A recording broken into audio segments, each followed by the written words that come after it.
2 সেকেন্ডের দুনিয়া আসি আর নাই, তাই কি অহংকার মানুষের।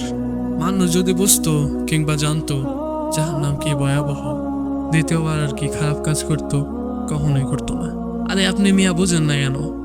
মহান আল্লাহ তাআলা যদি চায় আপনাকে এখনই নিয়ে নিতে পারে পৃথিবী থেকে, তখন আসতে আর মুরাদ হবো না। মহান আল্লাহ তাআলা চায় আমি কখনো এরকম কাজ করব না।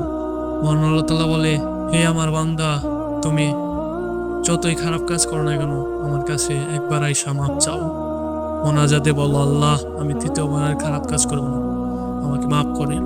মহান আল্লাহ তাআলা তখনই আপনাকে মাফ করে দেয়।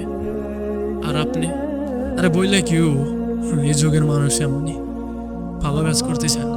বুঝবো একদিন, সেদিন বুঝা কি লাভ হবো? খালি আফসোস, বলবো, কাঁদবো আর বলবো, হায় রে হায়, আমি ভালো কাজ কেন করলাম না। ভালো কাজ করেন, ইনশাল্লাহ জান্নাত পাবেন। সবসময় ভালো কাজের জন্য ইহকালেও মর্যাদা পাবেন কিংবা পরকালেও।